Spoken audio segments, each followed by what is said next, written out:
नमस्कार। संस्कार चैनल के सभी दर्शकों का मैं डॉक्टर संजय उपाध्याय फिर एक बार इस विश्व शांति संवादमाला में हार्दिक स्वागत करता हूँ। वैसे तो पिछला एपिसोड था जहाँ पे आपने दुनिया के सबसे बड़े गुंबद की फिल्म देखी। ये विश्व शांति की जो कल्पना है, तो वो विश्व शांति की कल्पना प्रत्यक्ष में लाने के लिए क्या होना चाहिए, और सबसे आसान तरीका ये है कि एक दूसरे से मित्रता निर्माण करनी चाहिए। शत्रुता जो है उसको भूलने की कोशिश करनी चाहिए या भूलना चाहिए। जब तक हम शत्रुता नहीं भूलते तब तक विश्व शांति मुमकिन नहीं है। विश्व शांति छोड़ो, व्यक्ति शांति भी मुमकिन नहीं है। हम जहाँ रहते हैं वहाँ पड़ोस में हम झगड़ा करते हैं। कई सालों तक एक दूसरे के साथ झगड़ा करने वाले भाई लोग भी हैं, लेकिन शत्रुता नहीं भूलते। और वो शत्रुता कैसी भूलनी चाहिए, इसका आदर्श हमारे इस भारत भूमि में, रामायण में श्री रामचंद्र जी में हमारे सामने रखा है। प्रभु रामचंद्र जब अयोध्या वापस लौटे तो आने के बाद उन्होंने पहला जो नमस्कार किया है वो अपनी मातृभूमि को किया, और दूसरा नमस्कार जो किया है उन्होंने कैकेयी माता को किया है। वैसे तो कौशल्या उनकी माता है, लेकिन फिर भी पहला नमस्कार उन्होंने अपनी माता को यानी कौशल्या को नहीं किया। उन्होंने वो जो नमस्कार किया है कैकेयी माता को। और फिर कैकेयी माता खुद सवाल करती हैं कि मेरे इस तरह से आचरण करने की वजह से इतनी तकलीफ सहने के बावजूद भी आप मुझे पहला नमस्कार क्यों। और तभी श्री राम जी ने उनको एक उत्तर दिया है, और इस उत्तर में ये विश्व शांति की ओर जाने वाली जो खूबी है वो छुपी हुई है। और उनका उत्तर ये रहा। संस्कृत में श्लोक ऐसे हैं, तात स्नेहो भरत महिमा पौरुषम वायु सुनो सख्यम चापि प्लवग नृपति कापि सौमित्रो भक्ति सीता सत्वम निज भुजबलम वैरिणाम वैरी भावा एतत् सर्व तव चरणयोः मातुरेश प्रसादः। क्या कहना है श्री राम जी का? श्री राम जी कहते हैं कि मुझे क्या मिला, इससे भी ज़्यादा आपके आचरण से पूरे विश्व को क्या मिला वो ज़्यादा महत्व रखता है। और क्या मिला, तो एक एक करके उन्होंने कैकेयी के इस दुष्ट आचरण से दुनिया को क्या मिला वो बताया है। तात स्नेहो, उन्होंने कहा कि पिताजी का प्यार क्या होता है, उसका आदर्श तुम्हारी इस आचरण की वजह से हुआ। क्योंकि जैसे ही श्री राम वनवास के लिए निकल पड़े, राजा दशरथ की मृत्यु हो गई, पिताजी की मृत्यु हो गई अपने पुत्र विरह में। तात स्नेहो भरत महिमा, जो भरत भाई हैं, लेकिन महिमा क्या है भरत का? आजकल तो सत्ता पाने के लिए राह देखते हैं कब मौका मिलता है, लेकिन वैसे नहीं हुआ। यहाँ पे प्रभु रामचंद्र वनवास चले गए तो मैनेज्ड बाय, ऐसे अंग्रेजी में आजकल कहते हैं, वैसे भरत ने श्री राम का जो राज्य है वो उनके नाम पे ही चलाया। ये जो एग्जीक्यूटिव डायरेक्टर हैं भरत जी उस राज के, लेकिन ऐसे नहीं हुआ कि राम निकल चुके हैं तो हम खुद राजा बन जाएंगे। तो इस पूरी दुनिया में आज सत्ता के तौर पे जो ग्रीड मन में है, जो मोह मन में है, उसके सामने ये आदर्श की बात बनती है। कौन सी? भरत की। क्या क्या उन्होंने राज्य अपने नाम पे नहीं किया। तात स्नेहो भरत महिमा पौरुषम वायु सुनो, सुनो का मतलब पुत्र, वायु सुनो, वायु का पुत्र श्री हनुमान। पूरी दुनिया को ये हनुमान का स्वरूप पहली बार मालूम हुआ। अगर कैकेयी ऐसे आचरण नहीं करती तो श्री राम जी वनवास भी नहीं जाते, अगर वो वनवास नहीं जाते तो हनुमान जी की भी भेंट नहीं होती। तो तीसरी बात दुनिया को मालूम पड़ी कि ये एक ऐसा भक्त है श्री राम जी का, जो ज्ञानी है, जो संगीतकार है, जिसके पास सभी सिद्धियां हैं। सिद्धियों में गरिमा है, गरिमा मतलब सबसे हेवी हो जाना, वजन बढ़ाना आपका। बाद में लघिमा है मतलब छोटा हो जाना। बाद में महिमा है मतलब सबसे बड़ा हो जाना। ये अष्ट सिद्धियों में ये जो 3 सिद्धियां हैं वो हनुमान जी के पास है। तो ऐसा हनुमान पूरी दुनिया को मालूम हुआ, क्यों? कैकेयी के इस आचरण से। तो तात स्नेहो भरत महिमा पौरुषम वायु सुनो सख्यम चापि प्लवग नृपति। मनुष्य की दोस्ती है असुरों के साथ। विभीषण रावण का जो भाई है वो असुर है, लेकिन श्री राम के साथ उनकी दोस्ती होगी। तो सख्यम च अपि मतलब फिर भी विभीषण जो है उसकी दोस्ती हुई रामचंद्र जी के साथ। सख्यम च अपि प्लवग नृपति कापि सौमित्रो भक्ति। लक्ष्मण की भक्ति तो सबको मालूम है, जिन्होंने छाया की तरह श्री राम जी के साथ रहकर अपना जीवन बिताया, एक व्रत लेकर, अनुष्ठान लेकर। सीता सत्वम, सीता का सत्व मालूम हुआ। रावण के साम्राज्य में रहने के बावजूद भी उसका जो पातिव्रत्य है उसके बारे में सीता आदर्श मानी गई। हमारे यहाँ पे सीता देवता मानी जाती है, और इसीलिए राम सीता ऐसे नहीं कहते हम सीता राम कहते हैं। उसका नाम पहले आता है, क्योंकि यही वजह है। सीता सत्वम निज भुज बलम। प्रभु राम जी कहते हैं कैकेयी से, आपने ऐसे आचरण किया, मुझे मेरी ताकत मालूम हुई। अगर ऐसे आचरण नहीं करती तो मुझे मेरी ताकत का अंदाजा भी नहीं आता कि मैं रावण जैसे दशमुखी असुर को खत्म कर सकूं। मुझे मेरी ताकत मालूम है। निज भुज बलम वैरिणाम वैरी भावा। और रावण जैसा आदर्श शत्रु दुनिया को मालूम हुआ। सीता को तो ले गए अपहरण करके, लेकिन फिर भी उसको मनाते रहे, उस पर जबरदस्ती नहीं की। तो रावण होने के बावजूद भी बहुत सारी कोशिशें की हैं उन्होंने। उनके सरदार ने कहा था कि आप मायावी हो, तो मायावी हो तो प्रभु श्री राम जी का रूप लेकर सीता को वश करो, कितना आसान है। तो रावण ज्ञानी है, उन्होंने जवाब दिया कि वैसे मैंने कोशिश की, लेकिन जिस क्षण मैं राम का रूप लेता हूँ मुझे ऐसे लगता है कि मैं पाप कर रहा हूँ। देखो, सिर्फ वेश बदलने के बाद आवेश बदला है, तो राम का वेश पहने हो तो आवेश भी बदल जाता है। तो ये चीज़ें श्री राम कैकेयी से कहते कि इस तरह से आपने आचरण किया तो आज दुनिया को इतनी चीज़ें मिली, और इसलिए मैं आपको पहला नमस्कार कर रहा हूँ। इसमें कैकेयी ने जिस तरह से दुष्टता से आचरण किया है श्री राम जी के साथ, वो श्री राम भूल गए। मुझे क्या मिला ये ज़्यादा महत्व नहीं रखता, दुनिया को क्या मिला ये ज़्यादा महत्व रखता है। आज इसी वृत्ति की आवश्यकता है। ये जो भूलना है, भूल जाना है, फॉरगेट, ये फॉरगेट की जो बात है, फॉरगिव एंड फॉरगेट, क्यों? अगर वो नहीं होता तो मनुष्य के मन में वो कटुता जागृत रहेगी, जिसकी वजह से युद्ध होते हैं, जिसकी वजह से छल होते हैं, पूरी दुनिया में छल होते हैं। उसकी वजह से राजनीतिक नेता है, वो एक दूसरे से जब बात करते हैं तो ऐसा लगता है कि वाह क्या दोस्ती है उनकी, लेकिन जैसे ही उनकी मीटिंग खत्म हो जाएगी हमें पता नहीं उनके मन में क्या चल रहा है। और इसलिए ये जो शुचिता है उसकी आवश्यकता आज विश्व शांति के लिए है, और ये कौन देगा? ये गुरु दे सकता है। और इसलिए ये वृत्ति कहाँ से तैयार होती है? ये वृत्ति धर्म से तैयार होती है। धर्म क्या है? हम आजकल रिलीजन के तौर पे जो धर्म कहते हैं उसकी बात नहीं कर रहा हूँ मैं। धर्म मैंने तय किए हुए मेरे अनुभव के अनुरूप जो मेरा आचरण का संहिता है, उस आचरण संहिता को धर्म कहा गया है। और ये आचरण संहिता कैसे तैयार होती है? जहाँ तक विधियों का सवाल है, धर्म में जितने भी विधि रहते हैं उस विधियों में भी क्या रहता है? तो वो जहाँ आप रहते हो उसका जो भौगोलिक स्थिति है उस पर यह निर्भर करता है। There is a geographical influence on human mind, उसी की वजह से ये होता है।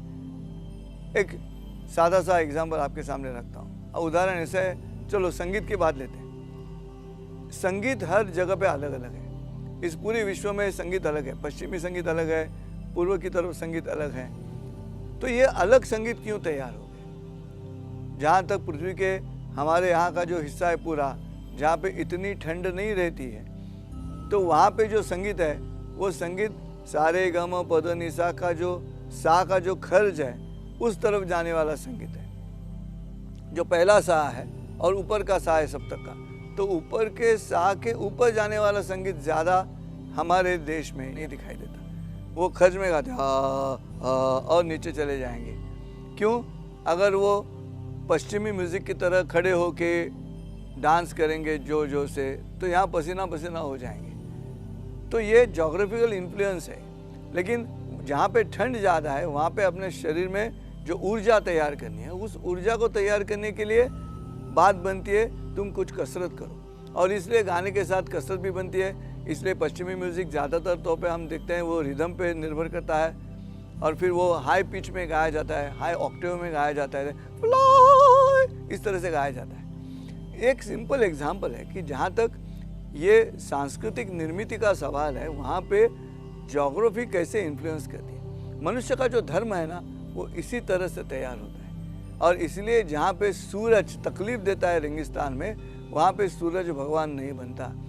और जहाँ पे सूरज तकलीफ नहीं देता, वहाँ पे सूरज भगवान बनता है। और जहाँ पे चांद तकलीफ नहीं देता, वहाँ पे चांद भगवान बनता है। ये क्यों है?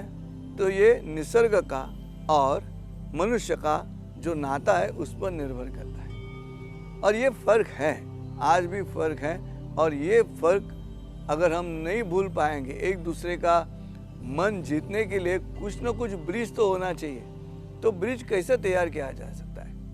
वो इस तरह से तैयार किया जा सकता है। और इसलिए विश्व शांति का जो ये गुंबद आपने देखा, वहाँ पे ये सभी शास्त्रज्ञ, सभी तत्वज्ञ, सभी संत इकट्ठा क्यों हैं? तो इकट्ठा इसलिए हैं कि उनका दुनिया के लिए जो काम किया है वो काम एक ही दिशा में चलता है। उनकी तरफ से जो भी सिद्धांत तैयार किए गए, उनकी तरफ से जो भी शास्त्रज्ञों ने इतने नए नए इन्वेंशंस किए, आज मैं आपके साथ बात कर रहा हूँ, आप अपने घर में बैठे हुए संस्कार चैनल देख रहे हो। क्या है ये मनुष्य ने तो बनाया है, लेकिन ये ज्ञान है।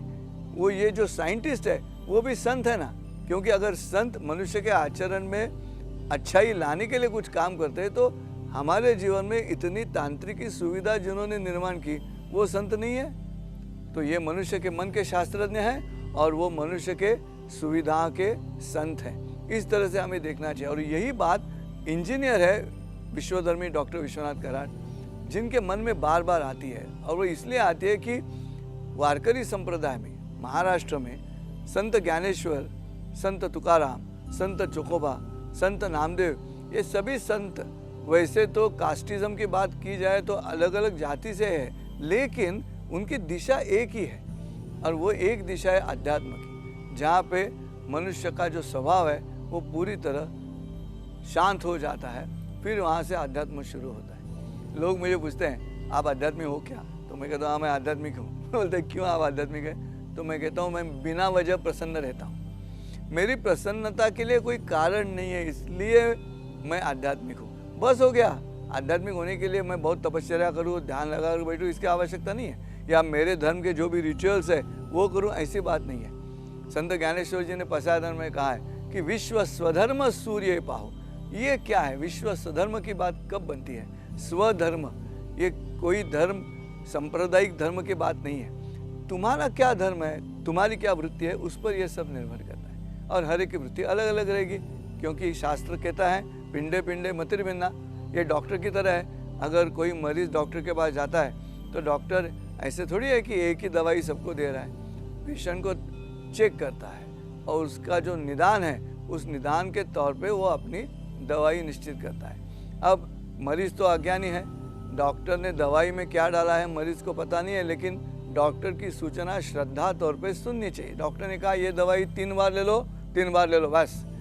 उसमें क्या डाला है ये मरीज को मालूम नहीं, वो अज्ञान है। फिर भी अज्ञानी होने के बावजूद भी उस दवाई का परिणाम उसी मरीज पे होता है। इसका मतलब है ज्ञान प्राप्त होने के लिए आप पढ़े लिखे होने चाहिए ज़रूर, लेकिन अगर ना भी हो तो केवल श्रद्धा आपको ज्ञानी बनाती है और मरीज अच्छा हो जाता है। वैसे ही है इस पूरे धर्म की जो रचना है, उसमें पिंडे पिंडे मतिर्भिन्ना है। और हर एक मति का आदर करने की इच्छा जहाँ होगी वो धर्म है। वो धर्म है निसर्ग धर्म है। और आज हम सबको उस निसर्ग धर्म की तरफ बढ़ना है, ना कि मनुष्य में जो धर्म तैयार किए गए हैं, विधियों के ऊपर जो झगड़े चल रहे हैं, उस पर नहीं होना चाहिए। सोच लो एक बार, मैं जो कह रहा हूँ, सुनामी देखी आपने कहीं कि ऐसे सुनामी आ गई जापान में और उन्होंने देखा अरे इसको निकालो, ये एक हिंदू है, इसको बाजू में रखो, ये क्रिश्चियन है। ऐसे नहीं, सुनामी आ गई। पृथ्वी आप तेज वायु और आकाश, पंचमहाभूतों में जो जल है, वो जल आप जो है वो आपको भी लेके जाएगा और उनको भी लेके जाएगा। क्यों लेके जाएगा? वो फर्क नहीं करता। इसलिए आज ये निसर्ग धर्म की जो बात बनती है, उस तरफ हमें जाने के लिए कौन सिखाता है? हमें न्यूटन सिखाएगा, हमें आइंस्टाइन सिखाएगा, हमें कबीर सिखाएगा, हमें विवेकानंद जी सिखाएंगे, हमें संत ज्ञानेश्वर जी सिखाएंगे, हमें संत चोखोबा जी सिखाएंगे। ये संतों के नाम है। मैं ये नाम ले रहा हूँ क्योंकि उनका जो साहित्य है वो इसी तरफ ले जा रहा है सबको। हम दूर जा रहे हैं। संतों को हम आज के तौर पे रिलीजियस और धार्मिक कहते हैं और खुद को तकलीफ में डाल रहे हैं। ऐसे मत करो। ये ख्याल है, आपके सामने रख रहा हूँ। मुझे जो लग रहा है वो आपके सामने रखता हूँ। प्राध्यापक डॉक्टर विश्वनाथ कराड़ जी के साथ जब चर्चा होती है तो कई सारा ज्ञान उनसे लेकर अब आपके सामने मैं प्रस्तुत कर रहा हूँ, क्योंकि इन्होंने कई साल तक, अब 80 साल हो गए उनकी उम्र के लिए, और आज भी वही ख्याल से चलता है काम। महाराष्ट्र में इंजीनियरिंग कॉलेज तैयार करने के बाद मन में वही था, और आज ऐसी स्थिति है कि इस इंजीनियरिंग कॉलेज निर्माण करने वाले कई लोग हैं, ऐसे कॉलेजेस तैयार करने वाले, लेकिन ऐसा शिक्षाविद आपको नहीं कहीं मिलेगा जो नदी किनारे घाट तैयार करता है। जो पंढरपुर के मंदिर के पहले जो वाखरी नाम का गांव है, वहाँ पे ये थके हुए पूरे जो वारकरी इकट्ठा होते हैं आषाढ़ी कार्तिकी एकादशी के, तो उस दिन उनके लिए विश्राम का स्थान तैयार करता है। और ऐसी बड़ी इंद्रायणी के तीर पे जो मुड़ा मुठा नदी आखिर में जाके इंद्रायणी को मिलती है, तो इंद्रायणी ये तो है, तो उसके किनारे इस तरह से गुंबद तैयार करेंगे। आज तो जो लोग हैं जिनके पास ज़मीन है वो हर एक कोना ज़मीन का इस्तेमाल करते हैं, रिटर्न ऑन इन्वेस्टमेंट, उसमें उल्टा क्या आएगा। लेकिन आज इतना बड़ा गुंबद तैयार किया है, मन में कोई लोभ नहीं है, मन में कोई लाभ की इच्छा नहीं है। ये एक बात तो कहता हूँ मैं कि इस तरह से अगर शिक्षाविद कार्य करेंगे तो ही हम विश्व शांति की ओर जा सकते हैं। राजा की तरफ से इस तरह से बात नहीं बनती, क्योंकि रजोगुण जो है वो सत्व गुणों की तरफ नहीं जा सकता। वो कॉम्बिनेशन हो सकता है सत्व गुण और रजोगुणों का, लेकिन केवल सत्व गुण जो है ना वही आज शांति की तरफ ले जा सकता है, और वो क्रिया सिर्फ शिक्षा में होती है और कहीं नहीं होती। और इसलिए घर में माँ बाप रहते हैं जो निसर्ग दत्त शिक्षक है अपने बच्चों के, लेकिन स्कूल में जो शिक्षक है उनको भी उतना ही स्थान दिया गया है। और इसलिए मातृदेवो भव, पितृदेवो भव, आचार्य देवो भव। ये क्यों है? क्योंकि मनुष्य को तैयार करने के लिए जो हमें दिखाई देते हैं, कौन तैयार करता है? माँ बाप तो उनको बड़ा करते हैं, खाना पिलाना, उनको लाड करना उनके, लेकिन जो तक बुद्धि का सवाल है, उस बुद्धि को जिस तरह से पढ़ाया जाएगा वैसे बुद्धि काम करेगी। जैसे पढ़ाया जाता है वैसे, आखिर में देखो एजुकेशन जो है ना वो शस्त्र की तरफ है। जैसे शस्त्र रहता है ना वैसे एजुकेशन है। कौन इसका इस्तेमाल किसके लिए कर रहा है उस पर परिणाम निर्भर करता है। शिक्षण जो है वो शस्त्र की तरह होता है। और इसलिए आज पुणे स्थित इस MIT वर्ल्ड पीस यूनिवर्सिटी के जो संस्थापक है, उनके मन में जो ख्याल है वो इस विश्व शांति संवाद माला के माध्यम से आपके सामने हम प्रस्तुत इसलिए कर रहे हैं कि वो वैश्विक है, वो किसी एक धर्म के तरफ नहीं जा रहा है, वो मनुष्य धर्म की तरफ जा रहा है। और मनुष्य धर्म के जाने के लिए इसकी आवश्यकता जरूर है। किस चीज़ों की आवश्यकता है? तो पहली बात जो आपके सामने हमने रखी है कि जो धर्म क्या है, मेरा धर्म क्या है, स्वधर्म क्या है। तो स्वधर्म किसी किताब में नहीं लिखा रहता। स्वधर्म है अनुभव के बाद अच्छा क्या है बुरा क्या है उसका हिसाब करते हुए अपने जीवन की संहिता तैयार करना, और वो उसको धर्म कहा गया। इसलिए पिंडे पिंडे मतिर्भिन्ना, व्यक्ति तिथ्या प्रकृति, ऐसे मराठी में कहते हैं, वैसे है। जैसे व्यक्ति है वैसे प्रकृति रहेगी। पूरी दुनिया का अगर एक साथ ख्याल करें तो बारिश हो, बाढ़ आए, भूकंप हो या सुनामी आए, निसर्ग नहीं फर्क करता, तो हमें भी नहीं करना चाहिए। और हमें इस तरह से प्रसन्न रहना चाहिए, जैसे स्थिति आएगी वैसे चेंज होना चाहिए। You change before the change changes you. परंपरागत एक ही ख्यालों को घोड़े के आंखों में लगाते हैं वैसे लगाकर आप जियोगे तो बात नहीं बनेगी। एक ही क्षितिज है, भले वो पूरब का हो या पश्चिम का हो। आपने कभी देखा है सेम कॉम्बिनेशन, सेम डिजाइन? नहीं। हर सुबह नया कलर स्कीम दिखाई देता है, हर रोज हमें डिफरेंट आकृतियां दिखाई देती है। क्षितिज वही है ना, पश्चिम का क्षितिज वही है जब सूरज डूबता है तब, लेकिन कलर्स अलग अलग है। पेड़ के पन्ने ले लो, अलग अलग है, एक एक पन्ने के जो लाइंस होते हैं वो अलग अलग रहते हैं। ऐसे क्यों? तो निसर्ग चैतन्यमयी इसलिए है कि ये जो विविधता है उस पर वो विश्वास करता है, और इसलिए हमें सोचना चाहिए। अगर विश्व शांति की बात बनती है तो स्वधर्म जो है उस पर निर्भर करना चाहिए, एक दूसरे का शत्रुत्व जो है वो भूलने की कोशिश करना चाहिए। पसायदान में लिखा है, जे खड़ांची वेंकटी सांडो तया सत्कर्मी रति वाडो। भगवद गीता में कहा है कि यदा यदा ही धर्मस्य ग्लानिर्भवति भारत अभ्युत्थानम अधर्मस्य तदात्मानं सृजाम्यहम् परित्राणाय साधूनां विनाशाय च दुष्कृताम। विनाशाय च दुष्कर्ताम, ये भूमिका भी है, लेकिन जब तक उसका एक्सट्रीम अतिरेक नहीं होता तब तक वो बात नहीं आती, तब तक संयम से बात लेनी है। महाभारत में भी संयम से बात की है। क्यों? श्री कृष्णा अर्जुन संवाद, तो एक दूसरे से संवाद करना है, और यही संवाद माला आपके सामने हम कर रहे हैं। ये विषय जो है तो बहुत गहन है, वो वैसे सिर्फ आधा घंटे में तो ये विषय पूर्ण होने की संभावना नहीं है, लेकिन एक बात तो ज़रूर है, आपको अच्छी तरह सुनना है। संस्कार चैनल के सभी भक्तों, दर्शकों, साधकों, मेरी विनती है आपसे कि सुनने की कोशिश करो, क्योंकि यही एक इंद्रिय जो है कान, जो आप बंद नहीं कर सकते। आपके आचरण पे डायरेक्ट इम्पैक्ट किस इंद्रिय का होगा? तो सुनने का, श्रवण। इसलिए नवोविधा भक्ति में पहले श्रवण है। श्रवणम कीर्तनम विष्णु स्मरणम पाद सेवनम वंदनम अर्चनम दास्यम सख्यम आत्मनिवेदनम। सो पहले क्या है? श्रवण, बात सुनो, क्योंकि ये बंद नहीं कर सकते ना। अभी मैं आपके साथ बात कर रहा हूँ, आप अपने घर में बैठे हो और वहाँ पे कोई आपकी पत्नी होगी जो अपने बच्चों के तरफ देखे, चलो आ जाओ स्कूल जाना है, इस तरह से कुछ तो बातें चलती रहेगी घर में। गुरुवार के दिन पर्टिकुलरली, रविवार के दिन तो ऐसा नहीं होगा, लेकिन आपके कानों में वो शब्द आते हैं, लेकिन आपका मन वहाँ पे नहीं होगा तो आप सुन नहीं सकते। समझ रहे हो मैं क्या बोल रहा हूँ? कान में आवाज़ तो आएगी, लेकिन उसको रिसेप्ट करने के लिए, उसको ग्रहण करने के लिए आपका मन भी वहाँ होना चाहिए। अगर मन नहीं है वहाँ पे तो आप कुछ नहीं कर सकते। तो सिर्फ ध्वनि की आवश्यकता है, कान की आवश्यकता है, हाँ आवश्यकता है, इंद्रिय की आवाज़ अंदर जाने की आवश्यकता है, वो भी है। कान भी अच्छी तरह होना चाहिए जिसमें कुछ व्याधि ना हो, हाँ वो भी होना चाहिए, लेकिन फिर भी सुनाई नहीं देता। क्यों नहीं सुनाई देता? मन नहीं है वहाँ पे। इसलिए मैं आपसे विनती करता हूँ कि ये जो विश्व शांति संवाद माला MIT के वर्ल्ड पीस यूनिवर्सिटी के संस्थापक विश्वधर्मी प्राध्यापक डॉक्टर विश्वनाथ कराड़ जी की संकल्पना है, और मैं आपके साथ बात करता हूँ। एक ही विनती है कि ध्यान से सुनो। इसलिए ये बंद नहीं कर सकते ना आप, ये कान नाम का जो इंद्रिय आप बंद नहीं कर सकते। आँख बंद कर सकते हो, बुरा डांस चल रहा है हिंदी फिल्मों का, बंद कर दिया, बदबू आ गई, सांस रोक दी, डायबिटीज़ है, हमने रसना रोक ली, किसी चीज़ गर्म है, हमने स्पर्श रोक लिया, कान कान नहीं बंद कर सकते। मनुष्य के आचरण पे सीधा कौन इम्पैक्ट करता है? वो कान इम्पैक्ट करते हैं। इसलिए इसे सुन लो, सुनने के बाद उस पर विचार करो। वर्ड्सवर्थ का कहना है, इंग्लैंड का कवि है वर्ड्सवर्थ, उसने क्या कहा है? Poetry is a spontaneous overflow of powerful emotions but the latter half of the sentence is recollected in tranquillity.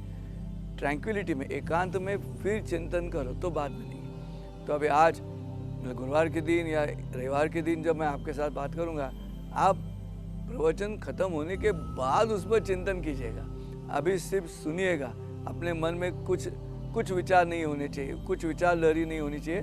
सिर्फ सुनो और उसको चिंतन में रूपांतरित करो, बाद में अकेले में, ट्रैंक्विलिटी में, तब क्रिएटिविटी बनेगी। तब आपके ध्यान में होगा कि आज दुनिया को किस चीज़ की आवश्यकता है। क्या इतने बड़े बड़े शास्त्रज्ञ हो चुके, संत हो चुके, हमें नहीं लगता कि विश्व शांति की ओर जाने के लिए ये जो फॉरगिवनेस है वो तो आना चाहिए, या तो श्रद्धा होनी चाहिए। किस पर? गुरु के ऊपर श्रद्धा होनी चाहिए। और वही तो बात कही पिछले एपिसोड में, मैंने कहा आर्य चाणक्य की बात की थी। आर्य चाणक्य ने वही तो कहा है, शिक्षक का काम है ये। कौन शिक्षक है? प्रवचन का शिक्षक नहीं है, शिक्षक ही तो है। सज्जन बनाते हैं लोगों को, सुनकर होना चाहिए। आप लोगों ने मन लगाकर सुनना चाहिए, तभी बात बनेगी, नहीं तो नहीं बनेगी। और इसलिए वो श्रद्धा अगर है तो ही बात बनेगी, तो आप ज्ञानी बन जाओगे। भगवद गीता में भगवान श्री कृष्ण कहते हैं श्रद्धावान लभते ज्ञानम। क्यों? श्रद्धा, अर्जुन के मन में श्रद्धा नहीं थी, वो इंटेलिजेंट करके कृष्ण के साथ वार्तालाप कर रहा था शुरुआत में।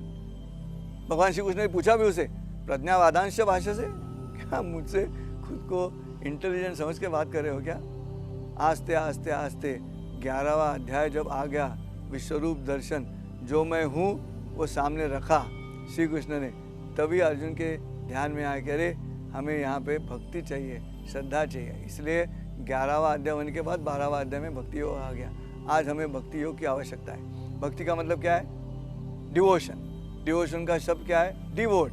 ध्यान में रखो, डिवोट। क्या डिवोट है? डिवोट का मतलब क्या है? वोट। डिवोट, मुझे मेरा मत नहीं है। एक आदमी के चरणों में सर झुकाने के बाद मेरा मन नहीं है, मेरा मत भी नहीं है, दैट इज कॉल्ड, जैसे फ्यूज डिफ्यूज किया जाता है वैसे वोट डिवोट करना है। और एक बार आपने ये डिवोट कर लिया तो फिर जिंदगी में सिर्फ भक्ति प्रत्यय आपके सामने खड़ा रहेगा, विभक्ति प्रत्यय नहीं आएगा। मेरे दोस्तों सुन लो मेरी बात, और ये शिक्षा का माध्यम से ही आपके पास पहुंच सकता है। आज अगर विश्व शांति लानी है तो धर्म का मतलब समझना चाहिए, धर्म का आचरण की जो संहिता है उस पर हमें ध्यान देना होगा। फिर आस्ते आस्ते ये सब झगड़े कम होते जाएंगे। अगर ज्ञानी हो तो उस पर चिंतन करो, अगर ज्ञानी नहीं हो तो मन में श्रद्धा रखो, और श्रद्धा और ज्ञानी इकट्ठा आ गए तो क्या बात है। संत ज्ञानेश्वर जी ने मराठी में लिखा है, आधीच इक्षुदंडू गोड त्यावरी आले शर्करेचे घड। गन्ना है तो गन्ने का जो डंडा है वो तो पहले से मीठा है, लेकिन उस पर अगर अंगूर आ गया तो क्या मज़ा आएगी। वैसे अगर ज्ञानी और श्रद्धा इकट्ठा आ गई तो गन्ने के डंडे पे अंगूर भी लग जाएंगे। क्यों? सोचो बात। खैर, समर्थ रामदास जी के जीवन में हुई एक घटना आपके सामने रखता हूँ। श्रद्धा क्या होती है और गुरु क्यों इम्पोर्टेंट है, माता पिता के बाद आचार्य देवो भव क्यों है। तो समर्थ रामदास जी के कई शिष्य थे, वो सज्जनगढ़ जो है महाराष्ट्र में, वहाँ से नीचे उतर रहे थे और आपस में बात कर रहे थे, चलो अच्छा हुआ आज हमारे गुरु ने हमें प्रभु श्री राम जी का दर्शन दिलाया। तो ये बात किसी किसान ने सुन ली, तो उस किसान ने उन शिष्यों से कहा कि क्या आपके गुरु मुझे श्री राम जी का दर्शन कराएंगे? तो जहाँ जाके मिलो उनको, ज़रूर कराएंगे, क्यों नहीं कराएंगे। तो एक किसान समर्थ रामदास जी के पास गए, तो रामदास जी ने कहा कि मुझे आप श्री राम जी का दर्शन कराइएगा, लेकिन मैं ये आपके शिष्यों की तरह तपस्या तो नहीं कर सकता, मेरे काम बहुत है खेती के, तो क्या करूँ मैं। तो समर्थ रामदास जी ने कहा, किसने कहा राम जी के दर्शन के लिए ऐसे ही तपस्या की आवश्यकता है। अपने मन में जो लोभ तैयार होगा वो मत करो, ये मत देखो इसमें लाभ क्या है। जो भी मन में आएगा लोभ वो मत करो, बस वही होगी तपस्या। तो किसान ने तो ठान ली कि नहीं मैं ऐसे ही बर्ताव करूँगा, और उन्होंने शुरू कर दिया। और वो दिन आ गया, तपस्या देखकर ये प्रभु रामचंद्र जी प्रसन्न हुए और किसान के सामने खड़े हो गए, कोदंडधारी श्री राम। किसान ने पूछा आप कौन हो? तो प्रभु रामचंद्र जी कहा मैं श्री राम, जिसके दर्शन के लिए तुम तड़प रहे हो, और तुमने ये अच्छी तरह से तपस्या की कि मन में लोभ तैयार होने के बाद उसके पीछे नहीं भागे। तो किसान कहता है आप तो मुझे पहली बार मिल रहे हो, तो मैं कैसे विश्वास रखूं कि आप श्री राम हो। आप यहीं खड़े रहो, मैं मेरे गुरु को लेके आता हूँ, समर्थ रामदास जी को लेता हूँ जो मेरे गुरु हैं। अगर मेरे गुरु कहेंगे आप श्री राम हो तो ही आप श्री राम हो, नहीं तो आप श्री राम नहीं हो। मुझे लगता है इसका तात्पर्य है कि ये जो मनुष्य का विकास है, ये जो उद्धार है, ये उद्धार होने के लिए श्रद्धा की आवश्यकता है, ज्ञान की आवश्यकता है। और इसीलिए विश्वधर्मी डॉक्टर विश्वनाथ करार जी ने इस बड़े गुंबद में साइंटिस्ट ज्ञान के लिए और संत श्रद्धा के लिए इकट्ठा लाए हैं। ये जो तत्वज्ञ है वो भी इकट्ठा लाए हैं। इन सबको इकट्ठा लाने के बाद वो रास्ता तय होता है विश्व शांति की ओर जाने वाला, उस प्रार्थना की ओर जाने वाला। और वो प्रार्थना करने के लिए जब सभी धर्मों के लोग इकट्ठा आएंगे इस तरह से विचार करके, तो उनके लिए कितनी बड़ी जगह लगेगी। बस उतनी बड़ी जगह बनाने का सपना मन में रखते हुए ये बड़ा गुंबद तैयार हुआ है। और वो कहाँ से ली है कल्पना? संत ज्ञानेश्वर जी के पसाए दान से। आता विश्वात्मके देवे, विश्वात्मक हो जाओ, इसलिए इतना बड़ा गुंबद, दुनिया में सबसे बड़ा गुंबद तैयार किया गया और नाम रखा है तत्वज्ञ संत श्री ज्ञानेश्वर महाराज विश्व शांति प्रार्थना सभागृह। धन्यवाद, शुभ दिवस।